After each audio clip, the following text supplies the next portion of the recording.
TNPSC learning ஹிஸ்ட்ரியில் நமக்கு முக்கியமான டாபிக் இது. டெல்லி சுல்தானேட். டெல்லி சுல்தானேட் ஓட பீரியட் அப்படின்னு சொல்லிட்டு பார்த்தோம்னா இந்தியன் கான்டினென்ட்டில் 1206லேருந்து 1526 வரைக்கும். இவங்க துர்க்கிஷ்லேருந்து வந்தவங்க. Islamic rule in India implement பண்ணாங்க. சென்ட்ரலைஸ்டு அட்மினிஸ்ட்ரேஷனோடு இருந்தாங்க.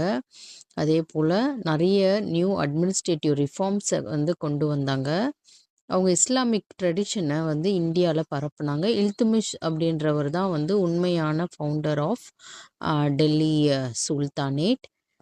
இப்போ ஒவ்வொரு சுல்தானேட்டு நம்ம வந்தப்போ ஒவ்வொரு டைனாசிட்டி இருந்தது. அதில் Mamluk dynasty, Khalji dynasty, Tughlaq dynasty, Sayyid dynasty and Lodi dynasty. நமக்கு எக்ஸாம் பாயிண்ட் ஆஃப் வியூவில் ஒவ்வொரு டைனாசிட்டியில் இருந்த ரூலர்ஸோட டியூரேஷன்ஸ் கேட்டிருக்காங்க இது வரைக்கும். ஸோ இந்த வீடியோவை பாஸ் பண்ணி அதை பார்த்துக்கோங்க.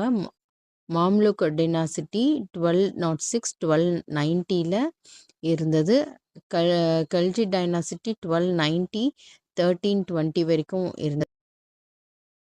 துக்ளக் டைனாசிட்டி 1320லேருந்து 1414 வரைக்கும் இருந்தது.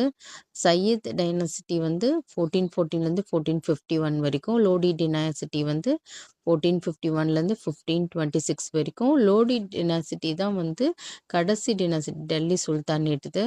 டிக்ளைன் ஆஃப் டெல்லி சுல்தானேட் அப்படின்னு சொல்லிட்டு பார்த்தோம்னா ஒவ்வொருத்தரும் அடுத்தடுத்து வந்த மன்னர்கள் சக்ஸஸ் ஆகாதது, வீக்காக இருந்தது. ப்ராவின்சியல் கவர்னர்ஸ் அந்த சமயத்தில் ரொம்ப இண்டிபெண்ட் ஆனது. நிறைய டாக்ஸேஷன், எக்கனாமிக் டிஃபிகல்ட்டிஸ் வந்தது, ரெபல்லியான்ஸ் வந்தது. அப்புறம் இன்வேஷன் ஆஃப் டிர்மூர் இன் 1398. ஸோ இது எல்லாமே டெல்லி சுல்தானேட்டை வீக்கன் பண்ணியாச்சு. இப்போ இந்த லோடி டினாசிட்டி, சையத், துக்ளக், அதுக்கப்புறம்